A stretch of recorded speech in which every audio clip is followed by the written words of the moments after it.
इरुसाला में आपका स्वागत है। आज के वीडियो में हम लोग खान सर के नोट से विश्व का इतिहास कंप्लीट करेंगे। इससे पहले आपको आधुनिक भारत का इतिहास, राज्य व्यवस्था, भूगोल ये सब कंप्लीट कराया जा चुका है। अगर आपने नहीं देखा है तो आप वीडियो की प्लेलिस्ट में जाके देख सकते हैं और कल इसका एंशिएंट इंडिया कंप्लीट कराया जाएगा। तो आज के वीडियो में हम लोग विश्व का इतिहास देखेंगे और चलिए फिर स्टार्ट करते हैं। स्टार्ट करने से पहले अगर आप चैनल पर नए हैं तो चैनल को सब्सक्राइब कर लीजिएगा, बेल आइकन को प्रेस कर दीजिएगा ताकि आपको नए नए वीडियो मिलता रहे। साथ ही वीडियो को लाइक कीजिए, शेयर कीजिए, कमेंट कीजिए। तो स्टार्ट करते हैं वर्ल्ड हिस्ट्री, विश्व का इतिहास। तो सबसे पहले हम लोग इसमें पुनर्जागरण देखेंगे। पुनर्जागरण जो है, पुनर्जागरण का अर्थ क्या होता है?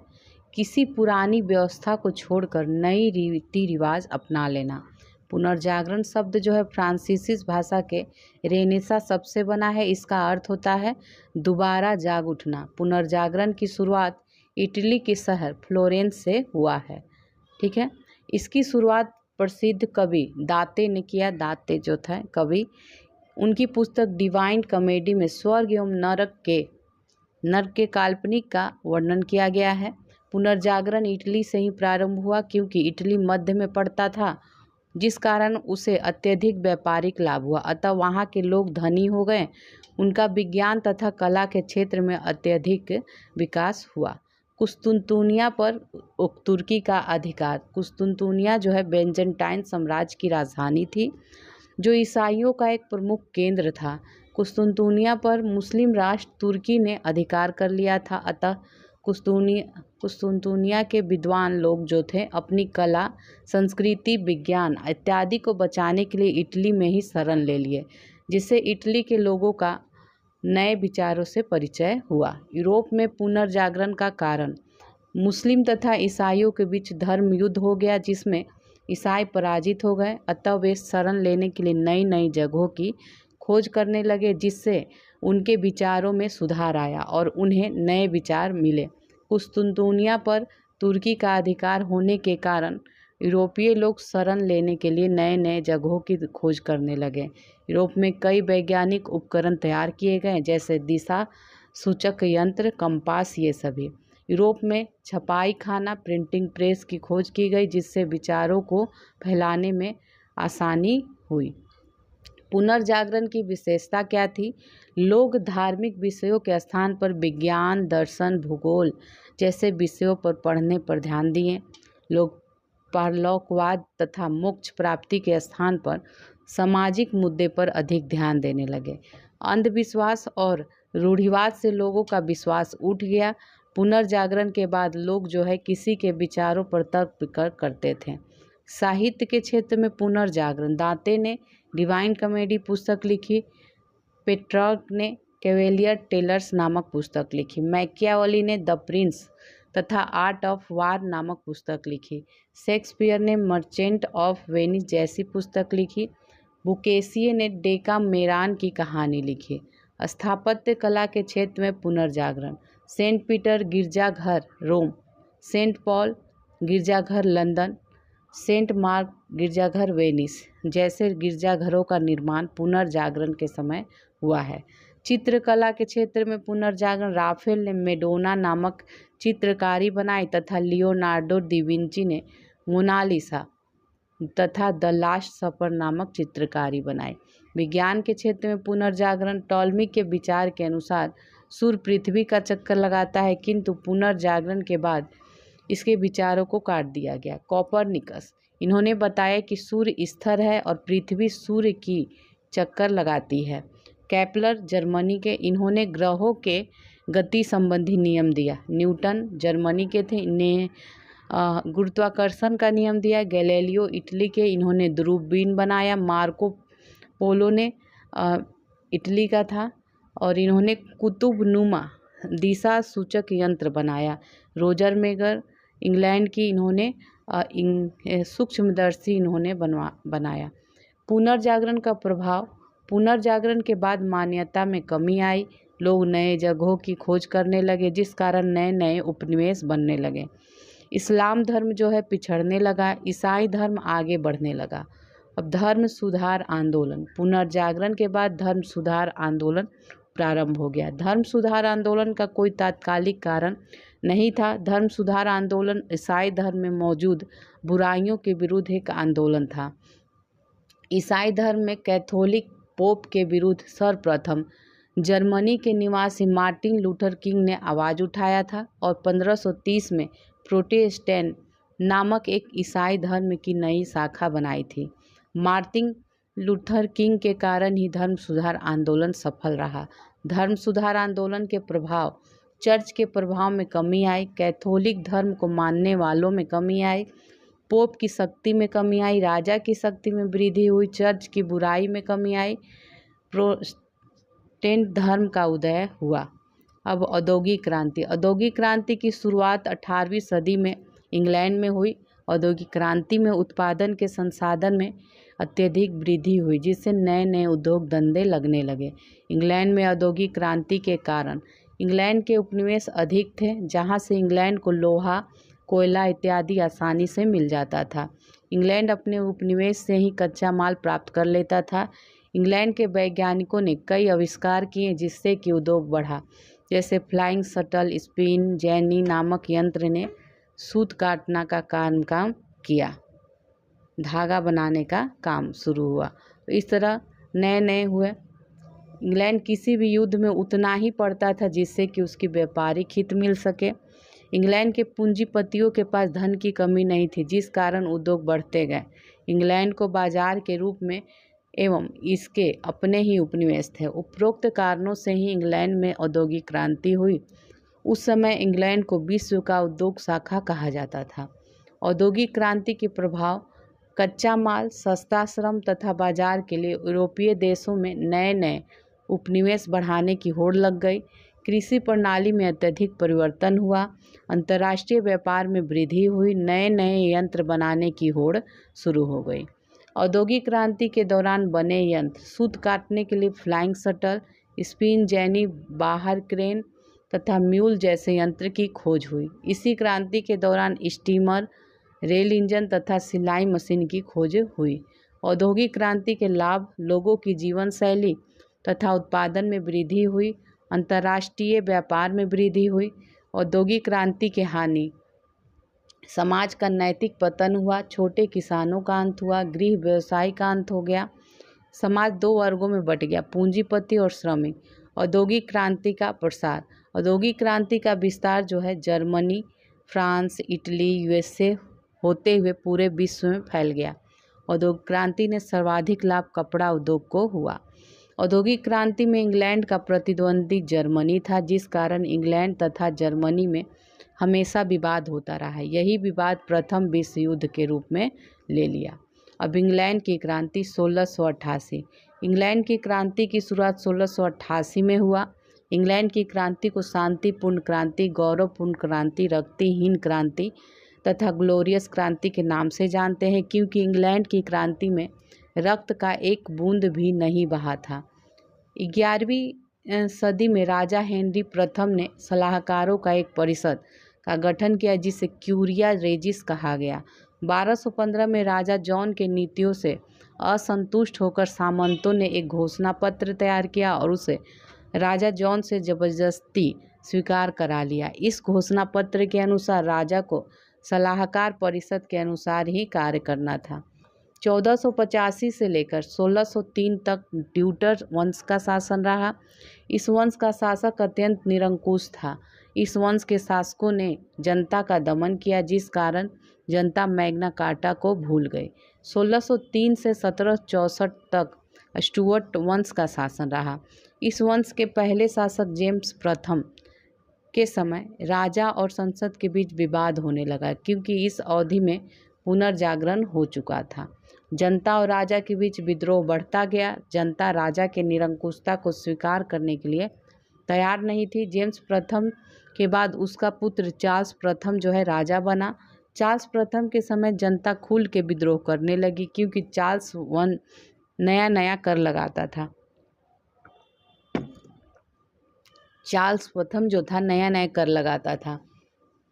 जनता तथा राजा के बीच का विद्रोह गृह युद्ध का रूप लेने लगा। इंग्लैंड के इस गृह युद्ध में दो गुट बन गए। पादरी जमींदार तथा राजा एक गुट में थे जिन्हें कैवेलियर कहा जाता था।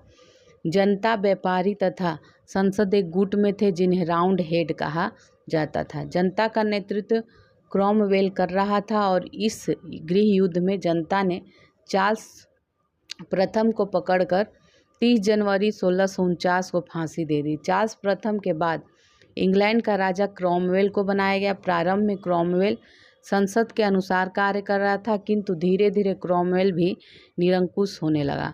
फलस्वरूप जनता शीघ्र ही क्रॉमवेल के शासन से उब गई।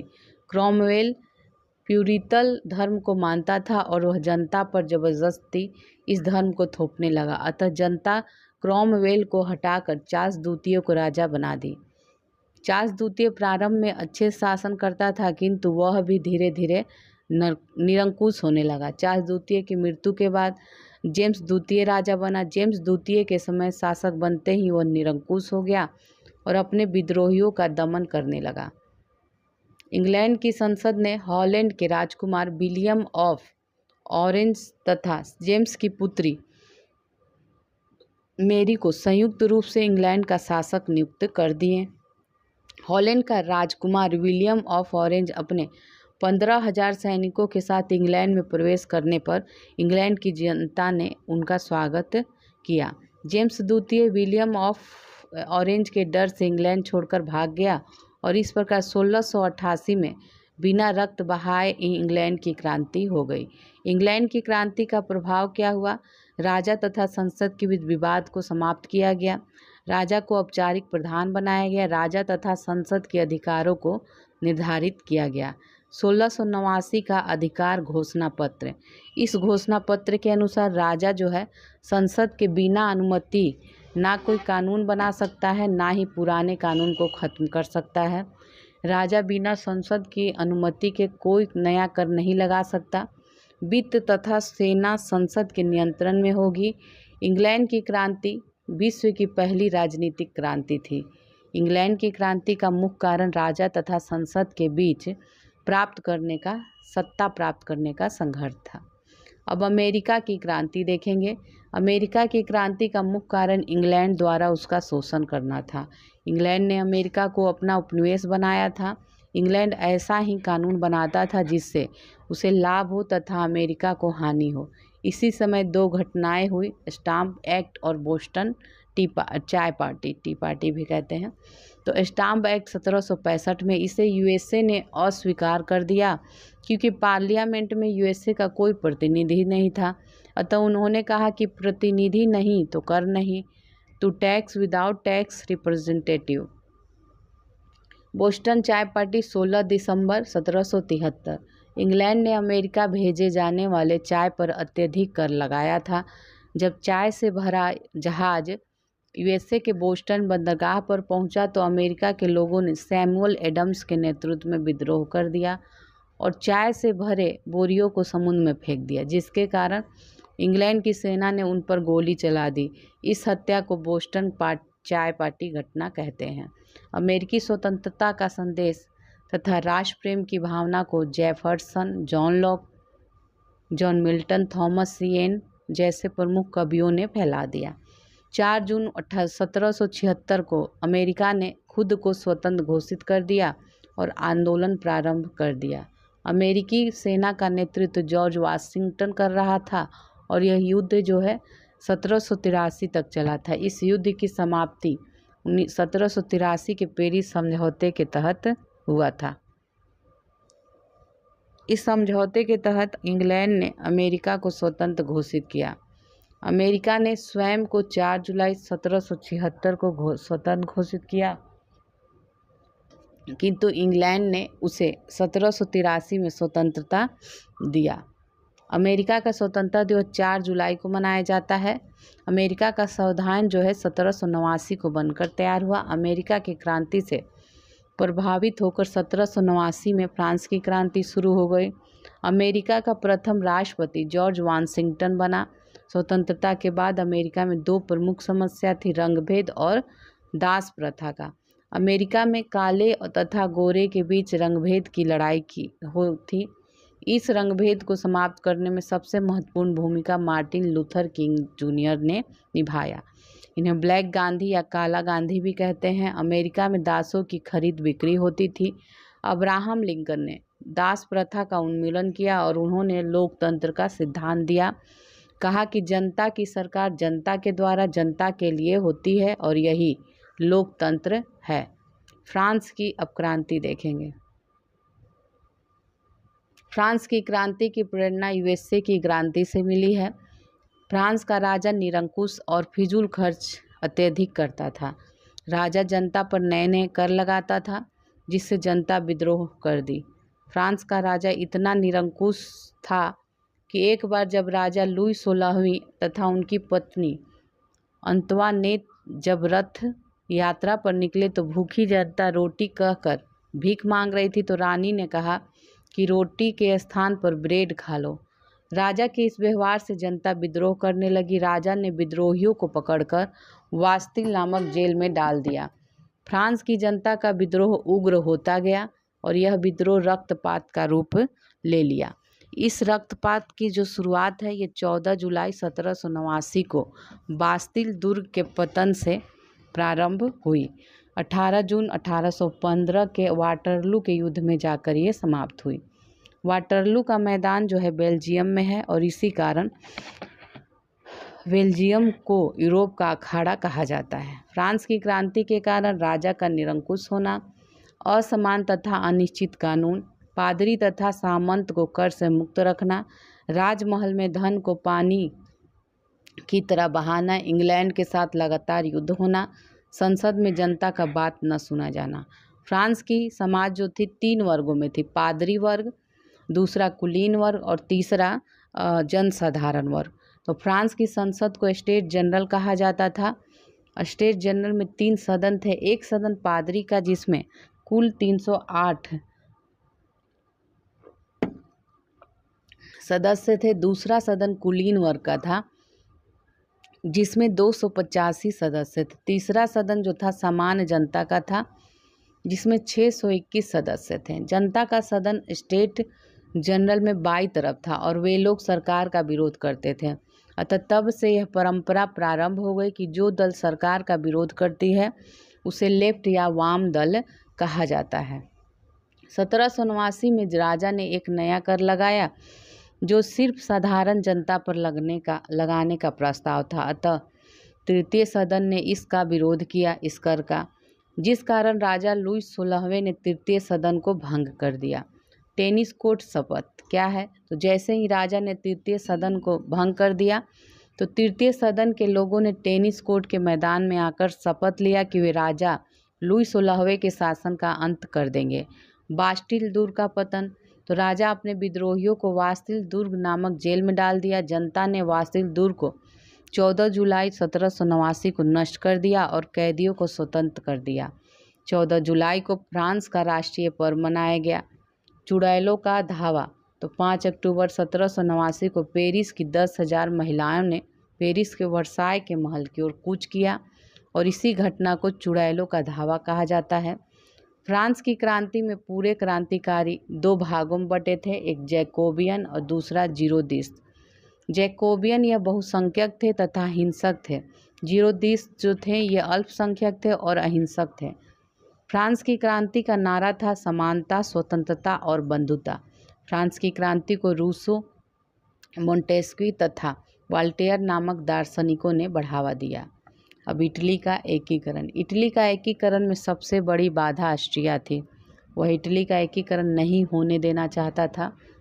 इटली जो था 13 खंडों में बटा था। इटली के एकीकरण में सबसे पहले सर्डिनिया राज्य आगे आया। इटली के एकीकरण का जनक जोसेफ मेजनी को माना जाता है। जोसेफ मेजनी ने कहा था कि समाज में क्रांति लानी है तो शासन युवाओं को सौंप दो। काउंट डी कैवेर ने 1854 में क्रीमिया के युद्ध में भाग लिया और इटली की समस्या का अंतर्राष्ट्रीयकरण कर दिया। इन्हीं के प्रयासों से 1861 में इटली का एकीकरण पूरा हुआ। काउंट डी कैवेर को इटली का बिस्मार्क कहा जाता है। गैरीबाल्टी को इटली के एकीकरण का तलवार कहा जाता है और इसे एक विशेष प्रकार की सेना का गठन किया था जिसे लाल कुर्ती सेना कहते हैं। फ्लोरेंस नाइटिंगेल का संबंध क्रीमिया के युद्ध से था। फ्लोरेंस नाइटिंगेल को लेडी विथ द लैम्प कहा जाता है। जर्मनी का एकीकरण। जर्मनी का एकीकरण का संदेश वाहक जो था नेपोलियन को माना जाता है। इसी ने जर्मनी में राष्ट्रीयता की नींव रखी, जबकि फ्रांस जर्मनी के राइनलैंड पर अधिकार किए हुए था। फ्रांस जर्मनी का एकीकरण नहीं होने देना चाहता था।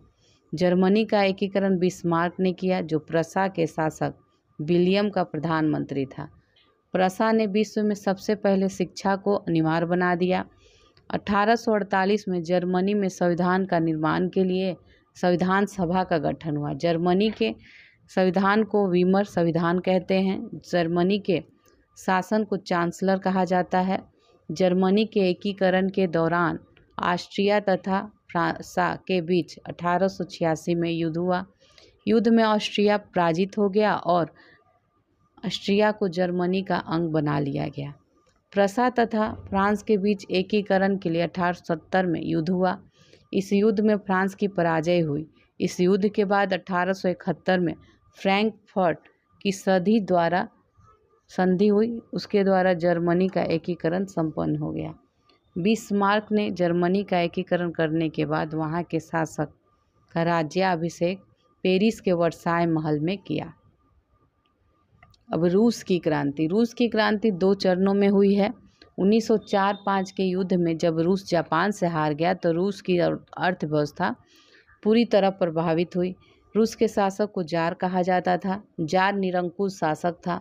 22 जनवरी 1905 को मजदूरों का एक संघ जो है राजमहल के सामने अपनी समस्या को लेकर पहुंचा, जिस पर राजा ने गोली चला दी। इस घटना को खूनी रविवार कहा जाता है। रूस की क्रांति को बोल्शेविक क्रांति के नाम से भी जानते हैं। रूस की क्रांति एक साम्यवादी क्रांति थी। रूस की क्रांति का सबसे बड़ा नायक जो था ये लेनिन तथा ट्राटस्की था। रूस की क्रांति को कार्ल मार्क्स ने भी समर्थन किया था। लेनिन ने चेको सेना का गठन किया, जबकि ट्राटस्की ने लाल सेना का गठन किया था। ट्राटस्की जो था रूस में अस्थायी प्रगति का समर्थक था। लेनिन के नेतृत्व में मजदूरों को एक संघ का निर्माण किया गया और इस संघ को सोवियत संघ नाम दिया गया। लेनिन रूस के शाही व्यवस्था का कट्टर विरोधी था। उसने क्रांति के माध्यम से रूस के जार निकोलस द्वितीय के सत्ता का अंत कर दिया। लेनिन की मृत्यु जो है 21 जनवरी 1924 को हो गई। हालांकि रूस की क्रांति 1917 में सफल हो गई। आधुनिक रूस का निर्माता स्टालिन को कहा जाता है। अब प्रथम विश्व युद्ध 1 अगस्त 1914 से 11 नवंबर 1918।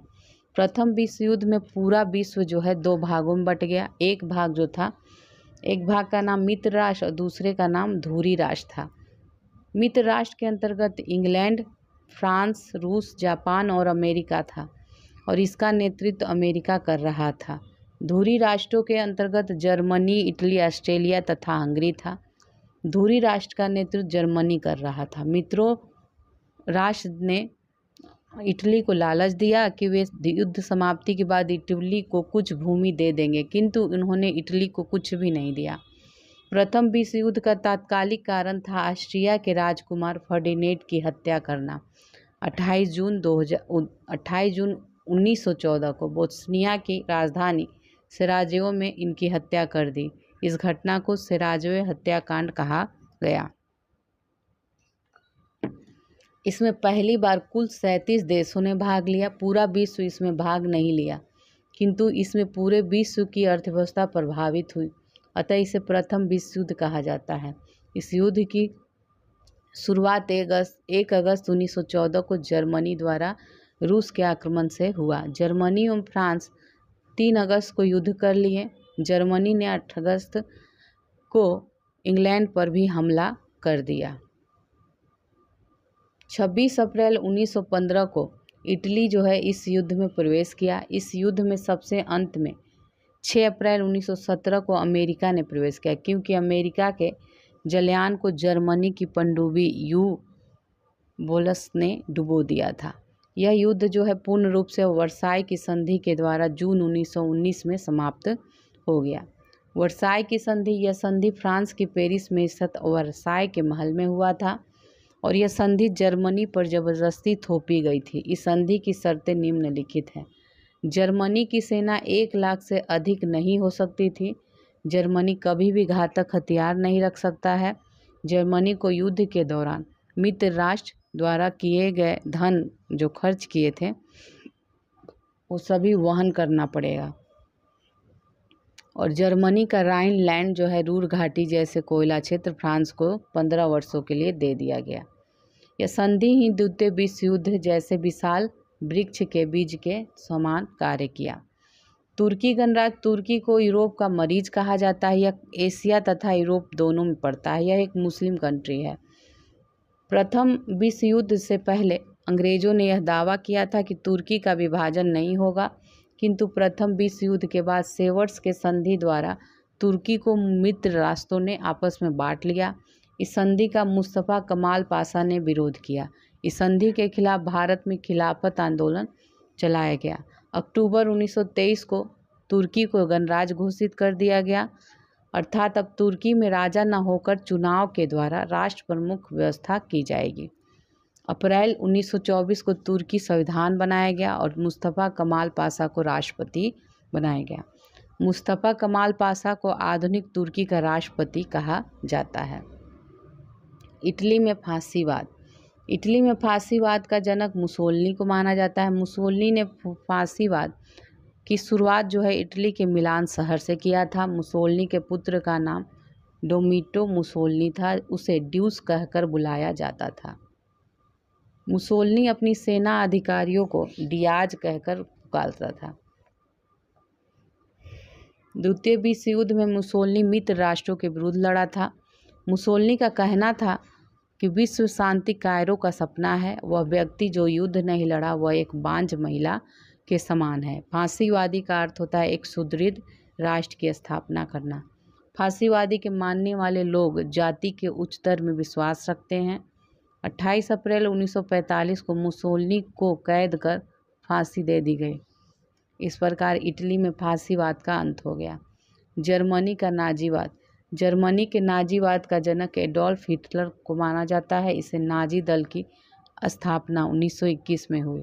1923 में हिटलर ने म्यूनिख शासक का सत्ता पलट दिया, किंतु असफल रहा, जिस कारण हिटलर को बंदी बना लिया गया। जेल में हिटलर ने अपनी आत्मकथा मीन कैंप में लिखी। इसका अर्थ होता है मेरा संघर्ष जर्मनी भाषा में। 1982 में जर्मनी का पीएम हिटलर बना और अप्रैल 1933 में हिटलर ने जर्मनी के एक सुरक्षा परिषद का गठन किया और उसका अध्यक्ष बना।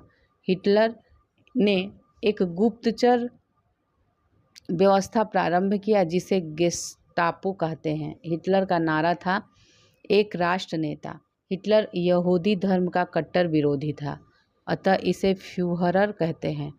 आर हेंस ने कहा कि जर्मनी मतलब हिटलर और हिटलर मतलब जर्मनी। जो हिटलर के प्रति वचनबद्ध है वो जर्मनी के प्रति भी वचनबद्ध है। हिटलर ने वर्साई की सारी संधि तोड़ दी। उसने अपना सेना का शस्त्रीकरण करने लगा। हिटलर के लड़ाकू जहाज को लुफ्तवाफ्fe कहते हैं। हिटलर की पनडुब्बी को यू बोट्स कहते थे। पनडुब्बियों में पेट्रोल भरने वाली जो छोटी जहाज होती है उसको मिल्क काउ कहते थे। द्वितीय विश्व युद्ध के दौरान जर्मनी मित्र राष्ट्रों की सेना में चारों ओर से घिर गया। 30 अप्रैल 1945 को हिटलर अपनी पत्नी ईवा ब्राउन के साथ आत्महत्या कर लिया और इस प्रकार जर्मनी में नाजीवाद का अंत हो गया। अब द्वितीय विश्व युद्ध देखेंगे। द्वितीय विश्व युद्ध का मुख्य कारण वर्साई की संधि द्वारा जर्मनी का अपमान था। द्वितीय विश्व युद्ध का तात्कालिक कारण जर्मनी का पोलैंड पर आक्रमण था। इस युद्ध में कुल 61 देशों ने भाग लिया है और यह युद्ध जो है 1 सितंबर 1939 को प्रारंभ हुआ और 2 सितंबर 1945 तक चला। इस युद्ध में 61 देश 2 गुटों में बट गए, एक मित्र और दूसरा धुरी राष्ट्र। मित्र राष्ट्र में यूएसए, इंग्लैंड, फ्रांस, रूस थे। धुरी राष्ट्रों में जर्मनी, इटली और जापान थे। जापान तथा चीन के बीच मंचूरिया क्षेत्र पर अधिकार के लिए युद्ध हो गया, अतः जापान चीन जापान के विरुद्ध लड़ा। इस प्रकार प्रत्यक्ष रूप से चीन मित्र राष्ट्रों के साथ था। इस युद्ध में जापान ने अमेरिका का हवाई द्वीप पर स्थित पर्ल हार्बर नामक नौसैनिक केंद्र को तबाह और ध्वस्त कर दिया, जिस कारण अमेरिका ने 6 अगस्त 1945 को जापान के हिरोशिमा पर यूरेनियम से बना लिटिल बॉय नामक परमाणु बम गिरा दिया तथा 9 अगस्त 1945 को अमेरिका ने जापान के नागासाकी पर पोलोनियम से बना फैट मैन नामक परमाणु बम गिरा दिया। इस युद्ध में जर्मनी ने रूस से यह संधि किया कि वे आपस में युद्ध नहीं करेंगे, किंतु जर्मनी ने इस संधि को तोड़कर रूस पर आक्रमण कर दिया, किंतु जर्मनी की अधिकतर सेना ठंड से मर गई। दूसरी तरफ जर्मनी की नौसेना डेनमार्क इत्यादि पर हमला करने के दौरान नष्ट हो गई। इंग्लैंड की शाही वायुसेना ने जर्मनी के संधि से अधिक विमानों को मार गिराया दिया। जर्मनी ने फ्रांस पर अधिकार कर लिया था। इंग्लैंड की सेना जर्मनी में घुसने के लिए फ्रांस की नारमंडी नामक स्थान पर प्रवेश किया, जबकि इंग्लैंड की सेना बर्लिन पहुंचती उससे पहले ही रूस की सेना बर्लिन पहुंच गई और हिटलर ने आत्महत्या कर चुका था। जर्मनी की राजधानी बर्लिन में एक दीवार खड़ा कर दी गई, जिसे बर्लिन की दीवार कहते हैं। अब जर्मनी 2 भागों में बट गया। पूर्वी जर्मनी पर रूस का अधिकार हो गया जो साम्यवादी था, और जबकि पश्चिमी जो जर्मनी था उस पे इंग्लैंड तथा यूएसए का प्रभाव पड़ गया। पश्चिमी जर्मनी पूंजीवादी था। 1990 में बर्लिन की दीवार गिरा दी गई और जर्मनी का दोबारा एकीकरण हो गया। द्वितीय विश्व युद्ध के दौरान जर्मनी के जनरल रोमेल को डेजर्ट फॉक्स कहा जाता था। द्वितीय विश्व युद्ध की समाप्ति के बाद अमेरिका का राष्ट्रपति रूजवेल्ट था। इंग्लैंड के प्रधानमंत्री विंस्टन चर्चिल तथा जापान के सम्राट हिरोहितो थे। शीत युद्ध कोल्ड वार। द्वितीय विश्व युद्ध के समाप्ति के बाद 1945 से 1991 तक जो बातचीत चला उसे शीत युद्ध कहा जाता है, और यह युद्ध अमेरिका एवं रूस के बीच हुआ। उस समय रूस 15 देशों का एक संघ होता था जिसे सोवियत संघ कहा जाता था। 1991 में सोवियत संघ 15 देशों में टूट गया और शीत युद्ध का अंत हो गया। अब चीन की क्रांति, यह 1911 में प्रारंभ हुई और इसके क्रांति के नायक थे डॉक्टर sun यat-sen। इन्होंने चीन के मंचू वंश के शासन को उखाड़ फेंका। sun यat-sen 1912 में क्यूमिंगतांग पार्टी का गठन किया।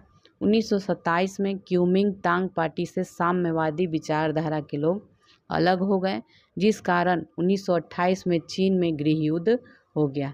गृह युद्ध के दौरान कम्युनिस्ट का नेतृत्व माओ से तुंग कर रहा था। माओ से तुंग एक कट्टर कम्युनिस्ट था। कम्युनिस्टों के दमन के लिए चाई यांग फाइरेक ने साम्यवादी कमांड ब्लू शर्ट आर्मी का गठन किया, किंतु यह कम्युनिस्टों को हरा नहीं सका और चीन के रिजर्व बैंक का सोना लेकर वह फार्मोसा द्वीप भाग गया। फार्मोसा द्वीप जो है वर्तमान नाम इसका ताइवान है। वर्तमान समय में चीन ताइवान को एक देश की मान्यता नहीं देता। 1 अक्टूबर 1949 को चीन गणराज्य घोषित कर दिया गया। चीन गणराज्य का पहला अध्यक्ष माओ से तुंग को मनाया गया। माओ से तुंग ने बोला था कि सामाजिक क्रांति बंदूक की नली से निकलती है। माओ से तुंग का कहना था कि जहां अधिक लोग रहेंगे वहां अधिक तरह के विचार भी आएंगे। चीन ने जॉन रे के नेतृत्व में खुले द्वार की नीति अपनाया, अर्थात चीन ने देश को पूरे विश्व के व्यापार के लिए खोल दिया और ऐसा करने वाला वह पहला कम्युनिस्ट देश था। तो इस तरह देखिए आपका वर्ल्ड हिस्ट्री कंप्लीट हो गया। फिर मिलते हैं हम लोग अगले वीडियो में।